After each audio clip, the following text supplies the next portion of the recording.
مرحبا أهل الكمال مرحبا أهل النوادي. بسم الله الرحمن الرحيم. السلام عليكم ورحمة الله وبركاته. الحمد لله الذي هدانا لهذا وما كنا لنهتدي لولا أن هدانا الله. ثم الصلاة والسلام على رسول الله سيدنا محمد بن عبد الله وعلى آله وصحبه ومن والاه. أما بعد، سبحانك لا علم لنا إلا ما علمتنا إنك أنت العليم الحكيم. ربي اشرح لي صدري ويسر لي أمري واحلل عقدة من لساني يفقهوا قولي وسدد لساني واهد قلبي بحق سيدنا محمد صلى الله عليه وآله وبارك وسلم. يا من هو في علوه كائن، يا من هو في فعل حميد، يا من هو في مجره متين. اللهم أكرمنا بنور الفهم وأخرجنا من ظلمات الوهم وارزقنا فهم النبيين وحفظ المرسلين وإلهام ملائكة المقربين.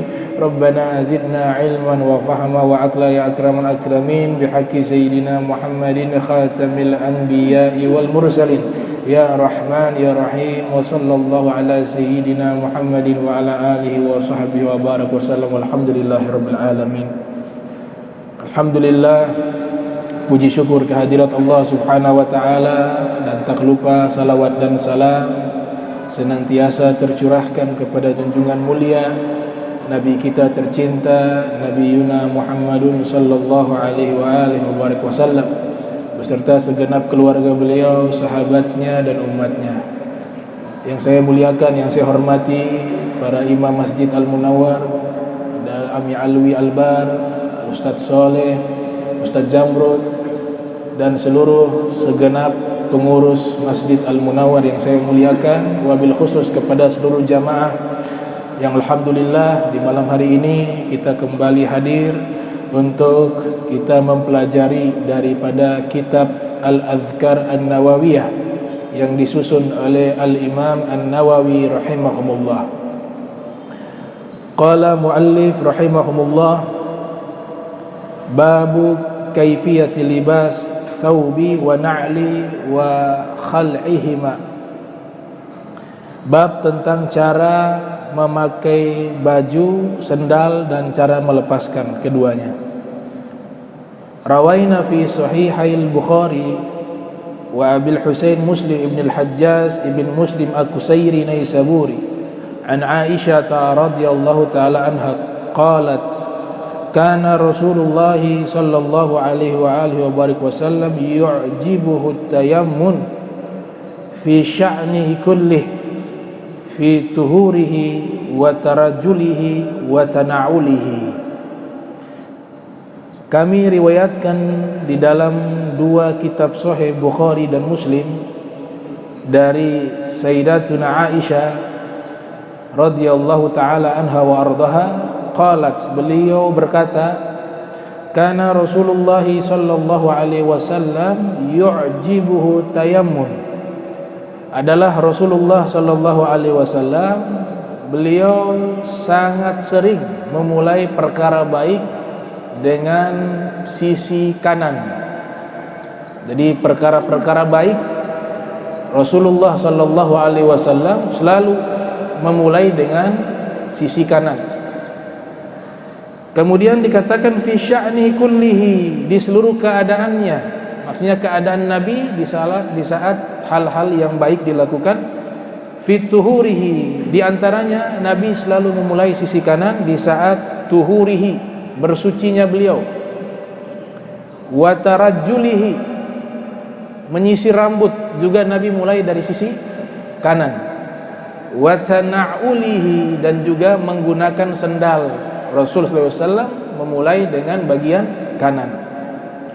Wa rawaina fi sunani Abi Dawud wa ghairihi bil isnadi sahih an Aisyah radhiyallahu ta'ala anha wa ardaha qalat kanat yadu Rasulillah sallallahu alaihi wasallam al-yumna lituhurihi wa ta'amihi wa kanat al-yusra li khala'ihi wa ma kana min adha. Kami riwayatkan di dalam Sunan Abi Dawud dan yang lainnya dengan sanad yang sahih dari Sayyidatuna Aisyah mengatakan tangan kanannya Rasul sallallahu alaihi wasallam beliau biasa menggunakan untuk bersuci, artinya wudu, dan ta'amihi, makan, menggunakan tangan kanan. Makanya dalam riwayat yang lain Nabi katakan kul biyaminik, makanlah dengan tangan kananmu. Fi riwayatin ukhra Nabi katakan wala ta'kul bisyimalik, jangan kalian makan menggunakan tangan kiri kalian. Kenapa? Itu adalah cara makannya syaitan, kata Rasulullah SAW. Ada seorang pemuda makan bersama Rasul sallallahu alaihi wasallam dalam satu nampan, kemudian dia menggunakan tangan kiri. Dia makan menggunakan tangan kiri di hadapan Rasul sallallahu alaihi wasallam. Ini disebutkan dalam kitab Muntahasul, syarah daripada kitab Wasailul Wusul ila Syamailir Rasul. Nabi katakan, ya gulam, wahai anak, kul biyaminik, makan dengan tangan kananmu. Tapi dia membantah ucapan Rasul SAW. Dia mengatakan tangan kanan saya sakit, tangan kanan saya sakit, padahal sehat. Tapi Nabi perintahkan, dia tidak taat dengan perintah Rasul SAW. Bahkan dia mencari alasan, mengatakan tangan kanan saya sakit, makanya saya makan tangan kiri. Akhirnya dia laksanakan, dia tetap makan dengan tangan kirinya. Selesai makan, tangan kanannya lumpuh. Sampai meninggal dunia, tangan kanannya lumpuh. Lihat. Jadi gak boleh melawan perintah Nabi kita Muhammad sallallahu alaihi wasallam. Allah nyatakan, "Wa man yuti'ir rasul faqad ata Allah." Orang yang taat kepada Rasulullah, dia taat kepada Allah Subhanahu wa taala. Innama yubayyi'unak yubayyi'una Allah. Ini baiat. Mereka yang berbaiat kepadamu, mereka berbaiat kepada Allah. Allah tidak pakai kata kama. Kama itu artinya seperti. Mereka yang berbaiat kepadamu, wahai Rasulullah, sama seperti berbaiat kepada Allah. Bukan kalimat itu yang dipakai oleh Allah Ta'ala dalam firman-Nya. Tapi firman Allah, innama yubayyi'unak yubayyi'una Allah. Mereka yang berbaiat kepadamu, wahai Rasulullah, mereka berbaiat kepada Allah. Bukan seperti langsung. Ucapan ini langsung artinya taat kepada Rasul, pasti taat kepada Allah. Cinta kepada Nabi Muhammad, pasti cinta kepada Allah. Lumpuh, gak bisa sembuh. Nabi katakan kul biyaminik, makan dengan tangan kananmu. Dia ngotot dengan tangan kiri, akhirnya tangan kanannya lumpuh. Tidak dapat riwayat apakah sembuh atau tidak, tapi di dalam hadis tersebut dijelaskan bahwa tangan kanannya lumpuh sampai meninggal dunia. Dan Nabi SAW waktu tangannya lumpuh, Nabi sudah tidak ada, sudah pergi. Kalau mungkin dia ketemu Nabi, Nabi bisa doakan kembali sembuh, bisa. Ya, mungkin tidak ketemu Rasulullah SAW, maka tangannya lumpuh seumur hidup. Ini tangan kanan. Jadi perkara-perkara yang baik pakai tangan kanan. Wa kanatil yusra li khalaihi, tangan kirinya Rasul sallallahu alaihi wasallam menggunakan untuk cebok. Di dalam kitab Fathul Bari, kitab Fathul Bari, sarah dari Sahih Al-Bukhari yang disusun oleh Al-Imam Ahmad ibn Ali ibn Hajar Al-Asqalani yang lahir tahun 773 Hijriah, meninggal 852 Hijriah, disebutkan bahwa Nabi kita Muhammad sallallahu alaihi wasallam, beliau punya kotoran itu tidak seperti manusia biasa, ditelan bumi dan tidak beraroma busuk, wangi. Sayyidatuna Aisyah radhiyallahu taala anha wa ardhaha mengatakan, saya masuk ke WC di saat Nabi baru keluar. Saya temukan ruangan itu berbau minyak kasturi. Sallallahu alaihi wasallam. Minyak kasturi. Kemudian saya keluar dari WC tersebut, saya bertanya kepada Nabi SAW, wahai Rasulullah, saya tidak temukan kotoran. Apa kata Nabi? Sesungguhnya Allah memerintahkan bumi menelan kotorannya para nabi. Jadi jangan dipikir sama. Al-bashar laisa kal-bashar. Nabi manusia, tapi bukan manusia biasa seperti kita. Dikatakan oleh ulama, nahnur rimal wa huwal jauhar. Sama-sama batu. Makna manusia, sama-sama manusia. Nabi dari bangsa manusia, bukan bangsa jin, bukan malaikat. Makna Nabi Bashar di sini adalah Nabi diutus oleh Allah, bangsanya manusia. Tapi bukan berarti manusia sama seperti kita, sama seperti hal batu. Kita batu kerikil, batu kali. Kalau Nabi SAW batu permata, batu berlian, batu jamrud, sama-sama batu, tapi beda. Nilainya beda, kemuliaannya beda. Fahuwallazi tamma ma'nahu wa suratuhu summa astafahu habiban bari'un nasami munazzahu an syarikin fi mahasinihi fajauharul husni fi ghairu munqasimi. Dalam kitab Maulid Burda dikatakan Nabi sempurna fisik dan akhlaknya. Kemudian Allah Ta'ala mengangkat Nabi Muhammad SAW menjadi kekasihnya. Dan sungguh Nabi diciptakan terbebas dari segala kekurangan. Munazzah an syarikin fi mahasinihi fajauharul husni fihi ghairu munqasimi. Intan permata keindahan seluruhnya terkumpul di dalam diri Nabi Muhammad sallallahu alaihi wasallam. Jadi kotorannya ditelan bumi dan wangi. Jadi di antara hal-hal yang menguatkan hafalan, khususnya menghafal Al-Quran, menghafal hadis, disebutkan dalam kitab Ta'lim Muta'allim, itu ketika buang hajat jangan melihat kotoran, karena itu pemandangan yang buruk dan merusak hafalan. Al-Quran, hadis Rasul SAW ini cahaya. Cahaya ini tidak bisa dikotori oleh kegelapan. Pemandangan yang buruk itu gelap. Bukan hanya melihat maksiat, tentu saja maksiat itu adalah kegelapan. Tapi melihat pemandangan yang tidak enak dilihat itu juga menggelapkan hati, mengeluarkan cahaya dalam hati kita dan pikiran kita. Makanya Imam Syafi'i rahimahullah, beliau menyatakan syakautu ila waqi' su'al hifdi fa'arsadani ila tarkil ma'asi wa akhbarani bi anna al-ilma nur wa nurullah la yuhda liqalbi 'asi. Imam Syafi'i mengatakan, saya mengeluh kepada Imam Waqi', hafalan saya rusak, hafalan saya tidak kuat seperti biasa. Kemudian sang guru Imam Waqi' mengatakan, tinggalkan maksiat. Wa akhbarani bi anna al-ilma nur, dan beliau mengabarkan kepadaku ilmu itu cahaya, dan cahaya tidak akan bisa masuk ke dalam hati yang gelap dengan maksiat. Itu kata Imam Waqi' kepada Al-Imam Syafi'i Muhammad bin Idris. Jadi mau kuat hafalan jangan lihat kotoran. Siramnya gimana? Ya siram saja, lihat sekilas bisa. Bisa. Jangan dianalisa itu kotoran.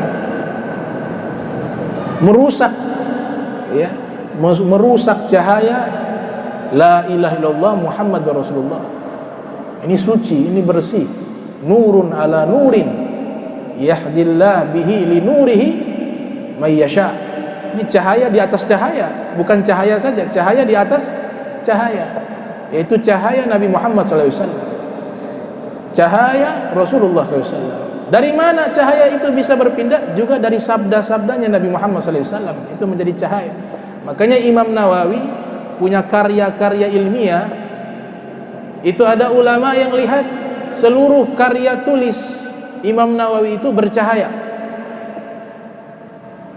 Karena di dalam ada firman Allah. Karena di dalam karya Imam Nawawi ada hadis-hadis Rasulullah sallallahu alaihi wasallam. Jadi tangan kiri untuk cebok, wa makana min adza, atau hal-hal yang tidak baik menggunakan tangan kiri.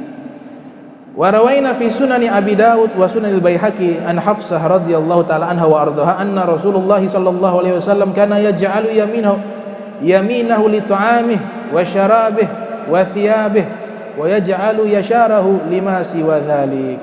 Adalah Rasul sallallahu alaihi wasallam, beliau menjadikan tangan kanannya untuk makan, untuk minum, untuk memakai pakaian, dan menjadikan tangan kirinya untuk hal selain itu. Wa rawaina an Abi Hurairah radhiyallahu anhu anni Rasul sallallahu alaihi wasallam qala, kami riwayatkan dari Abi Hurairah, Rasul sallallahu alaihi wasallam bersabda, idza labistum, apabila kalian memakai baju, wa idza tawadda'tum, apabila kalian berwudu, fabda'u bi ayaminikum, mulailah dari sisi kanan kalian. Sudah dijelaskan yang lalu-lalu ya, sunnah wudu dimulai dengan bagian kanan, tayammum. Pakai baju juga dimulai dengan sisi kanan, dilepas mulai sisi kiri. Itu diajarkan oleh Nabi sallallahu alaihi wasallam. Nah, di saat telanjang otomatis ada bangsa lain yang lihat. Bangsa apa? Bangsa jin.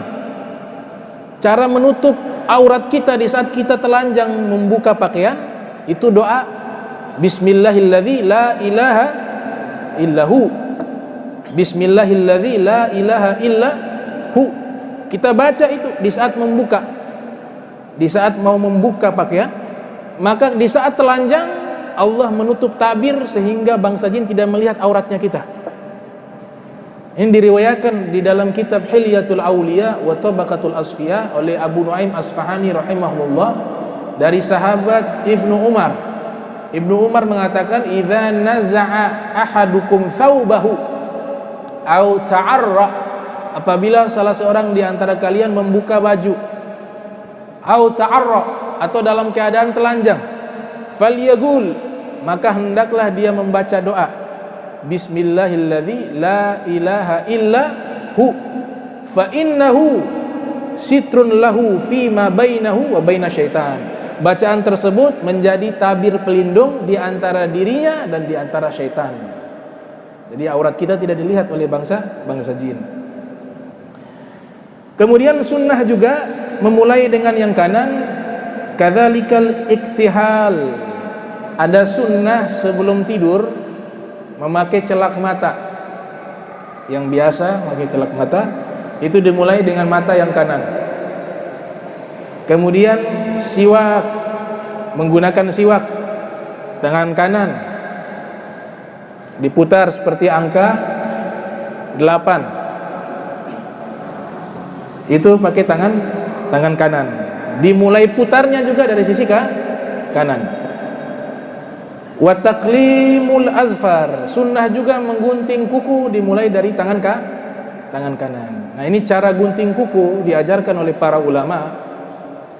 Seperti Imam Ghazali rahimahumullah yang lahir 450 Hijriah meninggal 505 Hijriah, juga cara yang sama diriwayatkan oleh Al-Habib Abdullah Al-Haddad dalam kitab Risalatul Muawana. Jadi cara gunting kuku itu ada caranya. Ini saya riwayatkan dua cara yang mudah untuk dihafal. Cara pertama dimulai dari jari musabbaha, jari telunjuk. Ini namanya musabbaha. Dulu namanya sababah. Nabi ganti. Kenapa? Artinya gak bagus, sababah. Jadi telunjuk ini bahasa Arab aslinya sababah. Sababah itu arti aslinya mencela atau celaan. Kenapa? Orang-orang Arab menamakan jari telunjuk sababah karena di saat lagi marah pasti jari ini yang dominan. Kurang ajar kamu. Kan gini. Gak ada kurang ajar kamu. Atau begini. Pasti jari telunjuk. Makanya menjadi tradisi historis sejarah dalam kaidah kosakata bahasa Arab itu memiliki sejarah dan latar belakang sehingga dinamakan dengan hal tersebut. Makanya namanya sababah. Islam hadir, Nabi SAW sebagai sosok sang maha guru yang mengajarkan akhlakul karimah, Nabi berganti namanya. Dengan apa? Musabbaha, bukan untuk artinya marah kemudian mencela ditunjuk begini, tapi dialihfungsikan jari ini adalah jari menggunakan kalimat tauhid, la ilaha illallah, tasbih, subhanallah, pakai jari. Diganti dengan musabbahah oleh Rasul sallallahu alaihi wasallam. Makanya Ibnu Abbas radhiyallahu anhu mengatakan, kana Rasulullah sallallahu alaihi wasallam yughayyirul asma'a kabih. Nabi sallallahu alaihi wasallam punya kebiasaan sering mengganti nama-nama yang memiliki arti yang buruk. Nabi ganti. Gitu. Ada sahabat Nabi tanya, "Masmuk, nama siapa?" Disebutkan dalam hadis Sahih Al-Bukhari, "Ismi Huzn." Nama saya sedih. Huzn itu artinya sedih. Ganti, Sahal, bahagia, mudah. Nabi tanya lagi, ada seorang sahabiah, sahabat wanita, "Masmuki, nama kamu siapa?" "Asiyah." Pakai ain, Asiyah, tukang maksiat. Jangan, ganti Jamilah, cantik. Jadi nama-nama yang tidak baik artinya Rasul SAW mengganti, termasuk jari.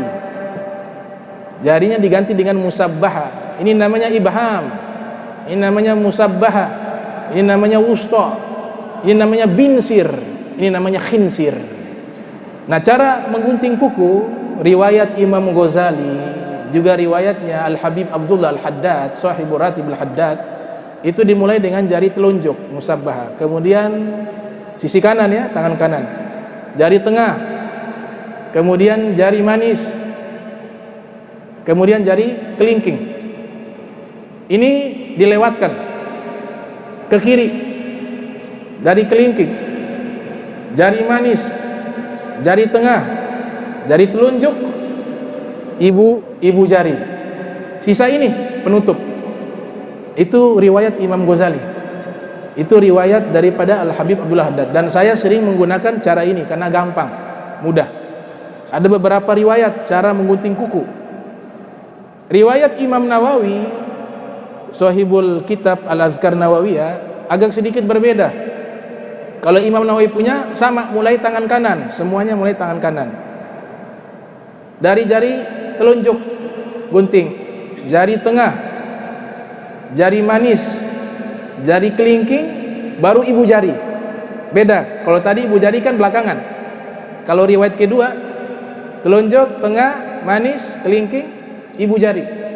Kemudian mulai lagi dari sama, dari jari kelingking, jari manis, jari tengah, jari telunjuk, ibu jari. Itu riwayat kedua cara menggunting kuku. Dikatakan oleh Al-Habib Salim Asy-Syatiri rahimahullah, siapa yang mengamalkan cara menggunting kuku yang diriwayatkan oleh kaum solihin seperti ini, maka dia terhindar dari penyakit kusta. Dari penyakit kusta. Diamalkan. Kalau sulit hafal nanti bisa lihat di YouTube. Itu dua riwayat daripada Imam Ghazali dan Imam Nawawi rahimahullah. Jadi sunnah mulai tangan kanan. Kemudian sunnah juga mulai dari sisi kanan, qassus syarib, menggunting kumis. Mulai dari sisi kanan. Kemudian sunnah juga natful ibd. Natfu ibd, mencabut bulu ketiak mulai dari yang kanan. Imam Syafi'i rahimahumullah mengatakan, ini salah satu sunnah yang saya tidak mampu lakukan. Imam Syafi'i mengatakan, Al-Imam Syafi'i Muhammad bin Idris, lahir 150, meninggal 204 Hijriah. Beliau mengatakan, salah satu sunnah Nabi sallallahu alaihi wasallam yang saya tidak mampu lakukan adalah mencabut bulu ketiak. Jadi Imam Syafi'i mengganti dengan mencukur. Kalau cabut Imam Syafi'i tidak kuat. Gitu. Makanya tergantung, kalau ada orang yang ibaratnya dicabut bulu ketiaknya, dia kuat, ya ahsan dia cabut daripada cukur. Tapi ada orang yang kasihan, sakit dicabut, maka ikut pendapat Imam Syafi'i, ini sunnah ini saya tidak mampu, ganti cukur saja, cari aman. Itu pendapat Imam Syafi'i rahimahumullah. Dan ini Islam mengajarkan kebersihan. An-nazafatu minal iman, ya, ini ucapan ulama.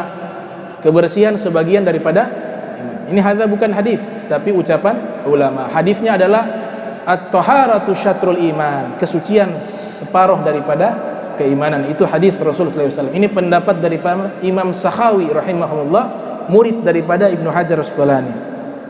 Jadi minimal ini 40 hari. Kalau sudah panjang itu bulu semua dicukur, kecuali jenggot. Kalau pendapat lama Imam Syafi'i, jenggot dicukur haram. Tapi pendapat jadid, ada dua pendapat Imam Syafi'i, ada qaul qadim, ada qaul jadid. Ada fatwa lama, ada fatwa baru. Kalau fatwa baru maksudnya cukur botak, bukan dilarang mencukur untuk dirapikan, tidak. Hukum mencukur jenggot sampai botak, sampai habis. Pendapat lamanya Imam Syafi'i haram, tapi pendapat barunya beliau makruh, tidak sampai haram. Dan ini yang mayoritas diikuti oleh para ulama Syafi'iyah. Kemudian sunnah juga halq ras, mencukur atau menggunting rambut juga mulai dari sisi kanan. Wassalam minas shalah, juga salam selesai sholat kanan, bukan kiri, kanan. Yang kanan itu yang rukun, yang kiri itu sunnah. Jadi sholat itu yang salam pertama itu yang rukun, salam keduanya sunnah, tapi dilakukan sunnah. Kalau kepepet, tahu-tahu sudah salam terakhir kurusaki, wah, ini kalau salam kedua ini kayaknya akan keluar ini, maka boleh dia salam sekali saja, assalamualaikum, langsung dia lari, bisa.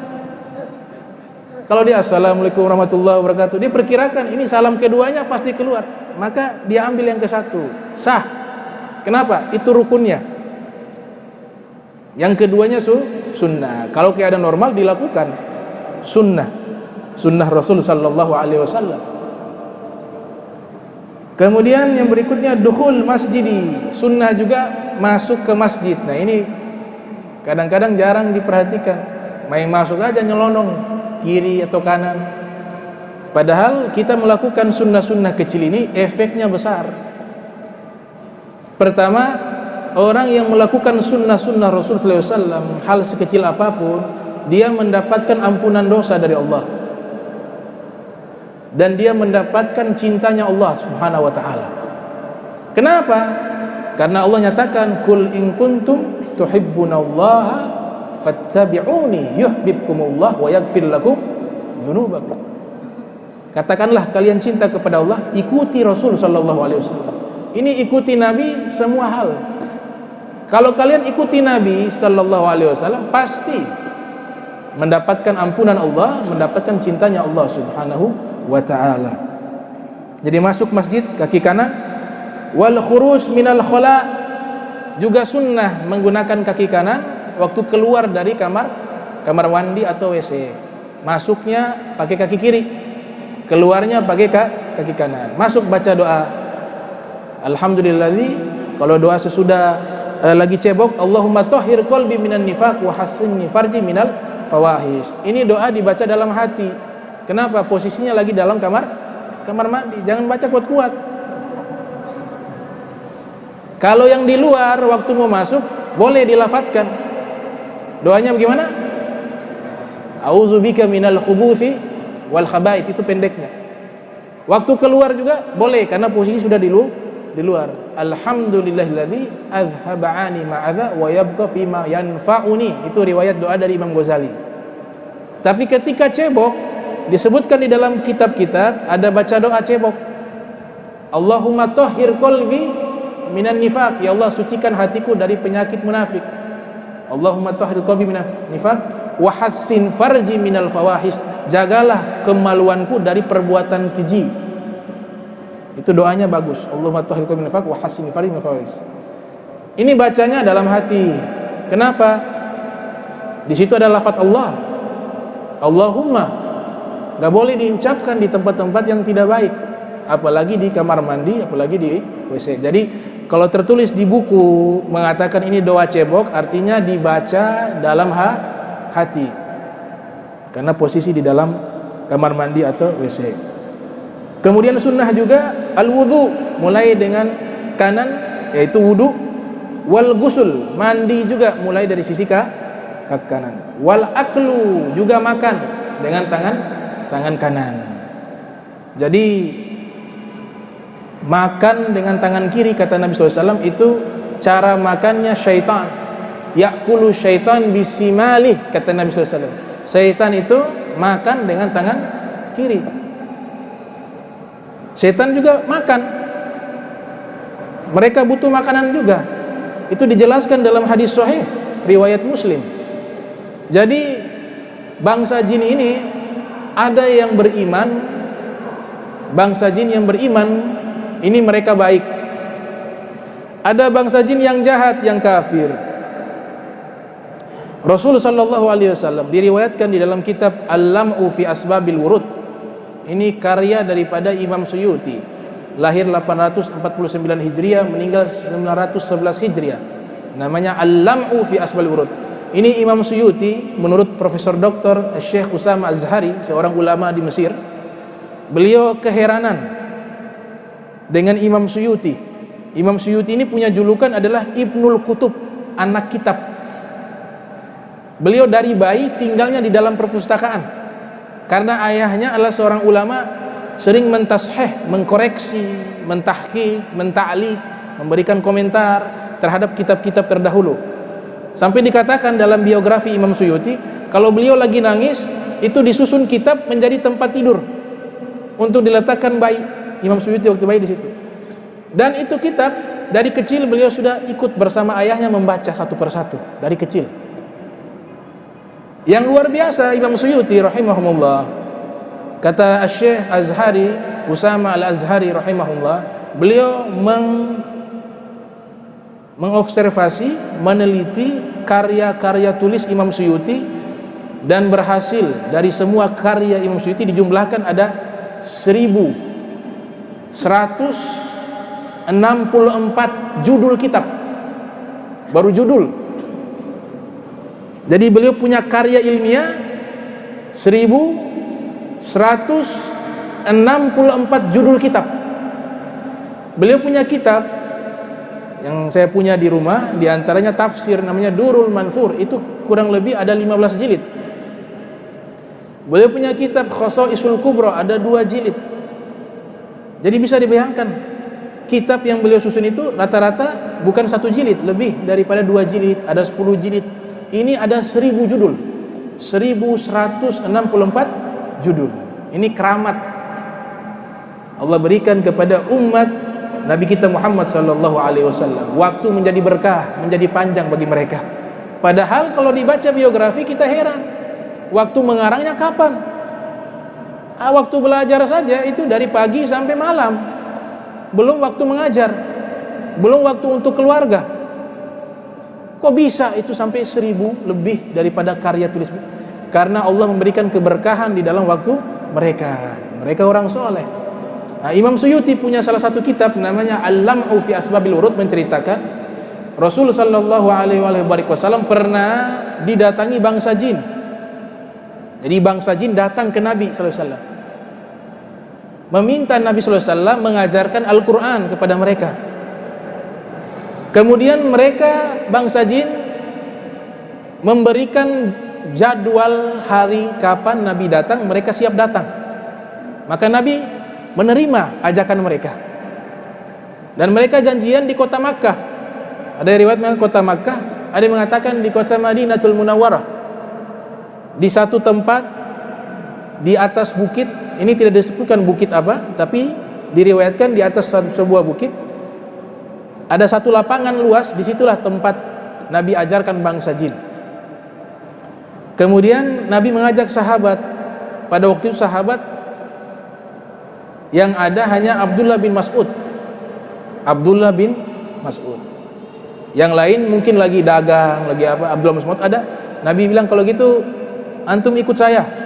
Kemana ya Rasulullah? Sudah ikut. Saya mau ajak Islam bangsa jin, dan saya mau ajarkan mereka Al-Quran.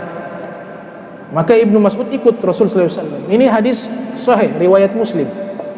Juga disebutkan dalam kitab Lam'u fi Asbabil Wurud. Maka Nabi ajak sampai di atas sebuah bukit. Nabi bilang kepada Ibnu Mas'ud, "Wahai Ibnu Mas'ud, kamu ambil tuh air.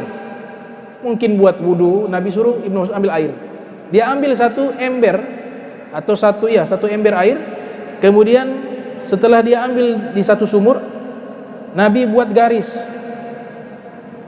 Kamu jangan keluar dari garis ini ya, sampai saya kembali. Naam ya Rasulullah.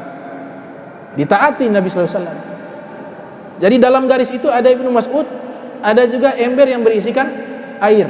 Kemudian Nabi turun dari bukit menuju ke lapangan tersebut. Ini Ibnu Mas'ud yang riwayatkan. Kata Ibnu Mas'ud, saya melihat bayangan-bayangan hitam datang memenuhi lapangan sampai Nabi sallallahu alaihi wasallam tertutupi oleh bayangan hitam. Saya tidak bisa melihat Rasul sallallahu alaihi wasallam. Bayangan hitam sampai wujudnya Nabi tertutup saking banyaknya bayangan hitam. Sehingga Ibnu Mas'ud mengatakan, saya khawatir ini Nabi takut ada kenapa-kenapa ini. Tapi mau keluar sudah ada pesan sama Nabi sallallahu alaihi wasallam, enggak boleh keluar sampai saya balik. Bingung Ibnu Mas'ud, bagaimana ini? Mau turun, mau tolong Nabi gak bisa, mau biarkan juga takut Nabi kenapa-kenapa. Akhirnya dia dengar suara Rasulullah SAW lagi membaca Al-Quran. Kemudian Nabi sedang memukul tongkat. Berarti aman, Nabi sehat walafiat. Sudah, dia berdiri. Tengah malam ini, tengah malam. Mungkin waktu-waktu yang dia melihat bayangan itu waktu-waktu dekat maghrib, sehingga bisa kelihatan.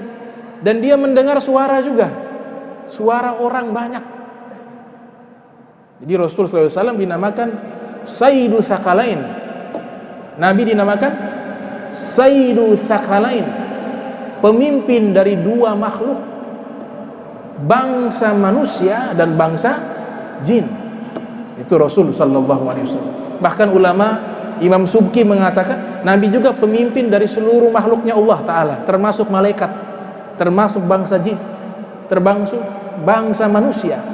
Pemimpinnya adalah Nabi kita Muhammad Sallallahu Alaihi Wasallam. Akhirnya sudah, dia bertahan tengah malam sampai dekat subuh. Dari tengah malam, waktu berjalan sampai dekat subuh, Nabi keluar sampai bertemu dengan Ibnu Mas'ud. Kata Rasulullah SAW, wahai Ibnu Mas'ud, engkau tidak keluar dari garis? Dia bilang, tidak ya Rasulullah. Kau lihat bayangan hitam tadi? Iya ya Rasulullah. Seandainya kau keluar, saya tidak bisa menjamin keselamatan engkau, bisa tertabrak dengan mereka. Karena saking banyaknya mereka datang menemui Nabi Muhammad. Kemudian Ibnu Mas'ud bertanya, itu mereka siapa? Itu bangsa jin, kata Nabi sallallahu alaihi wasallam. Ada sebagian dari mereka datang minta bekal makanan. Nah, ini masalah makanan.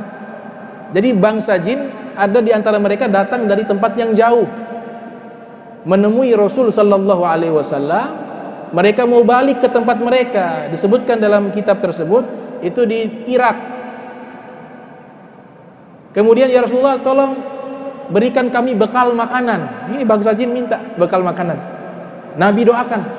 Dalam hadis riwayat Muslim, Nabi doakan, ya Allah, jadikanlah kotoran hewan dan juga tulang belulang menjadi makanan daripada bangsa jin muslim.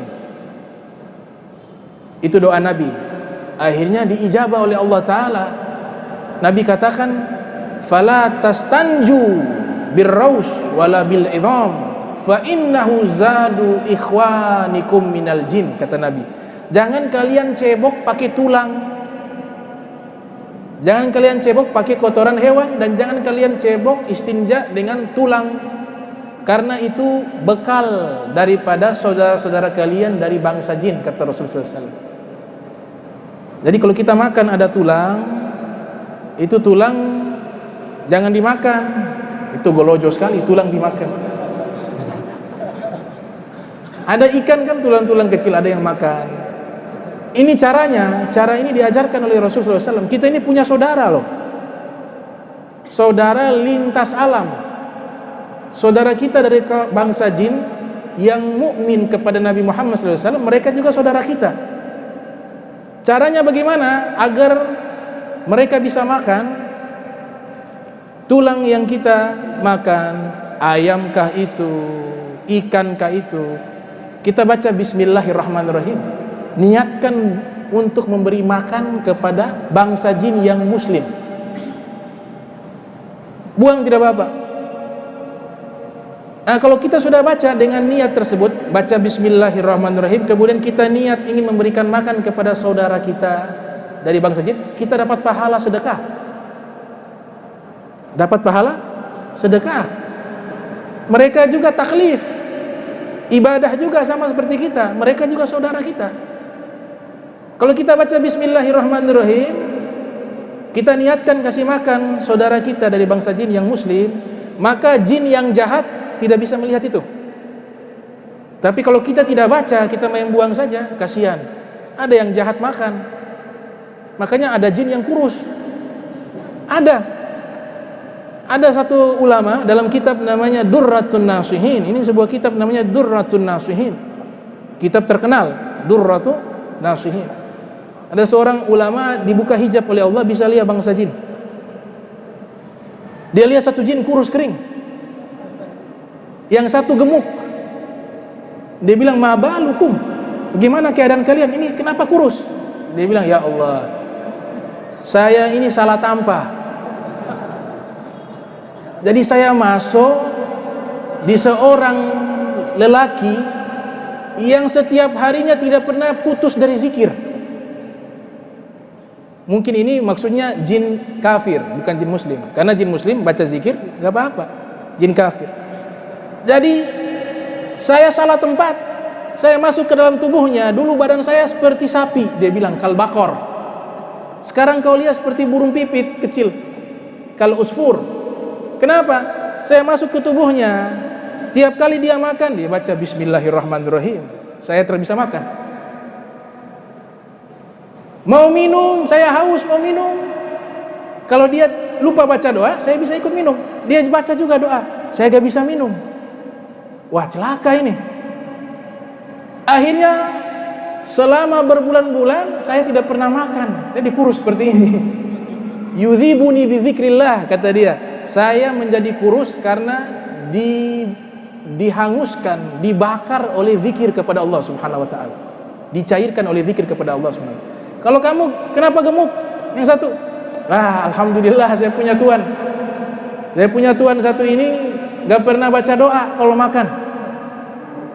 Akhirnya hakikatnya dia tidak makan, saya yang makan makanannya. Makanya dia selalu tambah terus.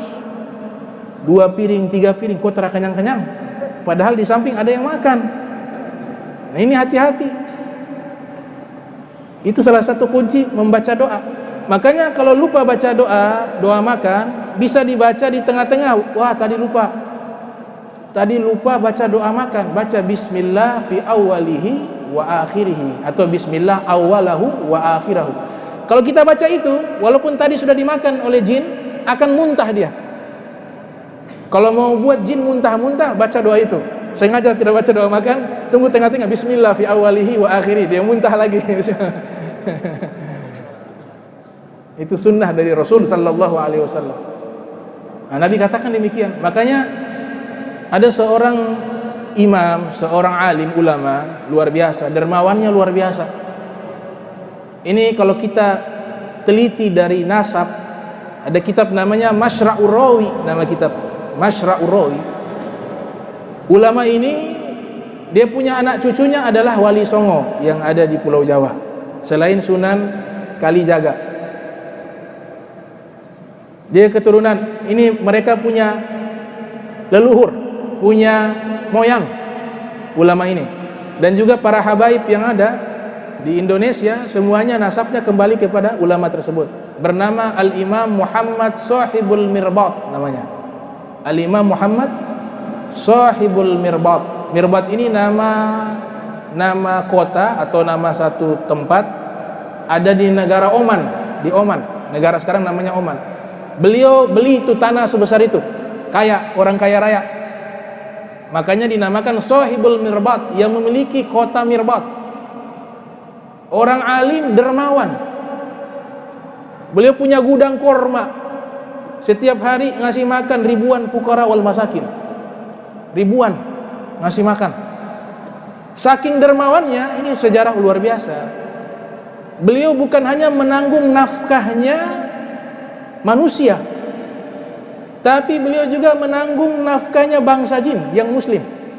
Sampai dikatakan kana yunfiku ala mi'ati baitin minal jin. Beliau menafkahi 100 kepala rumah tangga, 100 rumah tangga beliau nafkahi dari bangsa jin. Karena yang manusia sudah kenyang semua dikasih, masih ada uang, sudah bangsa jin. Jarang ada sejarah orang saking dermawan dia ngasih sedekah sampai ke bangsa jin. Ini baru saya baca ini biografi ini. Kalau zaman dulu orang musyrik belum Islam, namanya Bakhtiri, Abu Bakhtir namanya. Bukan orang Islam, orang musyrik. Sebelum dia meninggal di satu peperangan di Ghazwatul Uhud atau mengatakan Ghazwatul Badar, Nabi SAW sangat menghormati dia. Karena kenapa? Punya sifat dermawan. Nabi bilang kalau perang ketemu Abu Bakhtir jangan bunuh dia. Sahabat heran, ya Rasulullah ini lagi perang, masa ketemu Abu Bakhtir jangan dibunuh? Nabi kasih pesan khusus. Kenapa ya Rasulullah? Karena karimah, dia dulu dermawan, sering kasih makan fukara wal masakin. Termasuk saya punya keluarga juga dapat nafkah daripada beliau. Nih, Nabi balas budi. Padahal lagi musuh ini, lagi peperangan. Nabi bilang jangan bunuh dia. Kalau ada dia sudah pindah, jangan bunuh. Itu punya dermawan luar biasa. Saking dermawannya, setiap hari ngasih makan fukara wal masakin. Semua tuh yang tinggal di lingkungannya kenyang, sampai dia bingung, mana yang lapar lagi ya? Dia bingung, sampai onta-onta, himar-himar dikasih makan. Pada akhirnya dia bingung, ini semua sudah, onta sudah kenyang, kambing sudah kenyang, himar sudah, manusia juga sudah kenyang. Masih ada pengen saya kasih juga makan, siapa ini? Dia masuk ke rumah, dia lihat ada semut. Semut. Dia beli sukar, gula. Kemudian dia kasih makan semut. Kalau kita kan semut kita bantai. Kurang ajar, gula baru beli full semut. Kalau beliau kasih sedekah, padahal masih musyrik. Kenapa? Karena nilai-nilai kedermawanan itu masih diterapkan di zaman itu, sehingga Nabi dipilih di tempat itu. Jadi salah kalau bilang di situ paling jahiliyah, itu salah. Justru di situ tempat yang ada di seluruh dunia yang nilai-nilai kebaikannya masih ada, sehingga Nabi dipilih, diutus di tempat tersebut di zaman itu, ya. Makanya sahabat orang-orang mana? Kebanyakan orang Makkah, orang Madinah. Laqad ja'akum rasulun min anfusikum. Anfusikum dari diri kalian. Jadi Nabi bagian dari mereka. Kenapa diutus itu? Karena mereka adalah masih memegang nilai-nilai kebaikan. Walaupun ada juga yang keburukan, tapi nilai kebaikan seperti dermawan itu bagi mereka suatu perangai yang baik. Dan mereka berlomba-lomba di dalam kedermawanan dan berbuat baik kepada tetangga dan fukara wal masakin. Allahumma jam'ana hadza jam'a marhuma wa tafarraqna min ba'di tafarraqa ma'suma wa la tajal minna wa la minna syaqiya wa la mahruma. Allahumma nadhih qulubana an ta'alluqi biman dunak waj'alna min qaumin tuhibbuhum wa yuhibbuna. Rabbana wa hab lana min azwajina wa dhurriyyatina qurrata a'yun waj'alna muttaqina imama. Subhanaka bihamdika asyhadu an la ilaha illa anta astaghfiruka wa atubu ilaik. Wassallallahu alaihi wasallam Muhammadin wa ala alihi wa sahbihi wa baraka wasallam walhamdulillahil alamin wa alafu minkum wassalamu alaikum warahmatullahi wabarakatuh.